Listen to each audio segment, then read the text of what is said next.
Shalom, welcome back.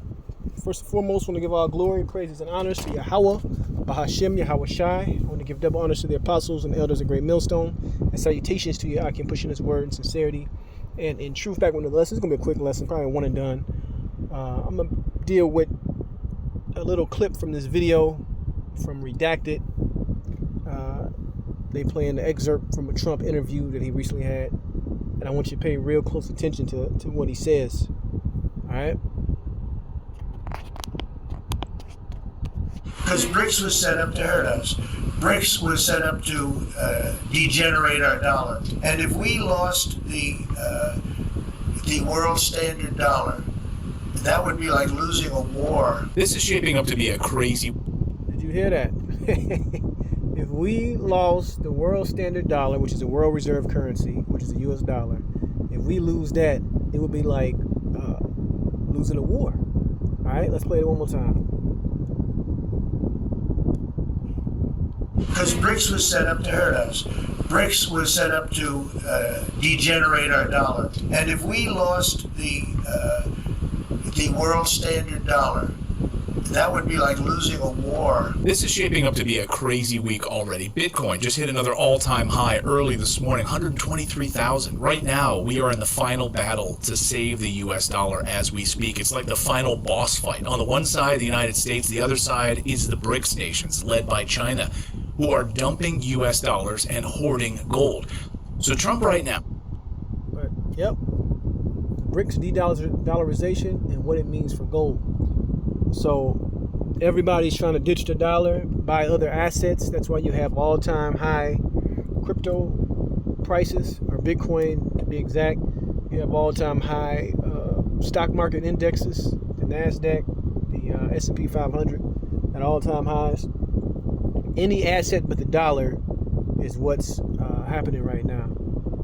As it came out of Mr. Trump's mouth, losing that dollar is like losing the war. So guess what? They're going to fight like hell to keep that dollar in play, man. Include going at these other countries. So the scriptures I want to grab is Ezekiel 7:19. It says, "They shall cast their silver in the streets, and their gold shall be removed. Their silver and their gold shall not be able to deliver them in the day of the wrath of the Most High." So in that little clip, they mentioned China's hoarding gold and other people are hoarding gold. But you got to understand, these things are not going to deliver you. This system is coming to an end. When you play a little bit more into that video, it starts to go into cryptocurrency and the new digital way, which is setting the stage, right, for the mark of the beast, which is coming. And you're going to have a lot of disenchanted, fucked up people because all the wealth that they've been gathering is gonna become meaningless, right? There's another scripture that talks about you have heaped treasures together for the last days. And those treasures aren't going to amount to a hill of beans, man. The ultimate treasure is the understanding and faith of Yahweh Bashem Yahweh Shai. That's number one, and that's key, right? So let's read this again. Ezekiel 7:19. It says, "They shall cast their silver in the streets, and their gold shall be removed. Their silver and their gold shall not be able to deliver them in the day of wrath of the Lord. They shall not satisfy their souls, neither fill their bowels, because it is a stumbling block of their iniquity." Right?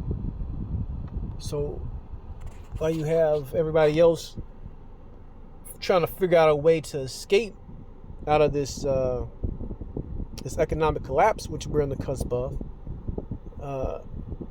the greatest thing to be doing, if you were in your right mind, is drawing nearer and nearer and closer to Yahweh Bashem Yahweh Shai, getting your mind right, getting your spiritual house in order, knowing that this place, regardless of how draining it is, and it is fucking draining, man. It is fucking draining. It's not going to last forever. And that's a guarantee, right? Now, is facing the battle of a lifetime because the world is shifting away from American dominance. Trump is throwing everything he's got right now, trying to stop the rise of BRICS, halting global de-dollarization before it's too late. And this week, right now as we speak, is being called Crypto Week on Capitol Hill. It might be his last best shot with this strategy. So we got into crypto not because it was like, hey, this is the next cool thing. We got into it out of necessity. So we've got a couple of big developments on this Monday that I want to talk about and what's happening on Capitol Hill right now. So as we speak, lawmakers are now debating a wave of new crypto bills, including the... Yeah, so they're passing these bills. They're getting things ready. They're going to allow crypto through the doors, which they've been doing. You have major brokerages, big money businesses, BlackRock, filing ETFs. You got a whole lot of financial things going on in that world. And we'll see how it plays out through the spirit. We know based on scripture that the mark is the next move, the next step. But if they can bring everybody in to this blockchain type system, suck in all the liquidity, and tell you the only way to keep the liquidity, which is the money, right, the buying power, is to transfer it onto that chip, which is going to be your ID, which is going to be your credit card, which is going to be cash, which is going to be everything. That could very likely be the next step. All right, could very likely be the next step. And I speak as a man. But one way or the other, we know that mark is going to have to be implemented for buying and selling and participating in the society.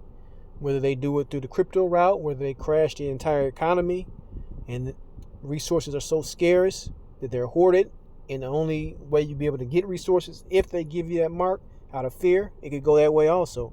So I'm just throwing out a couple scenarios, but we know based on scripture that this mark has to come. It has to come. And based on scripture, more than likely the latter, where you gotta take it at the, basically at the edge of a knife, at the edge of death. But that's the point. Just want to touch on that. I'm going to give all glory, praises, and honors to Yahweh, Ba'ashem Yahweh Shai. Shalom the next time.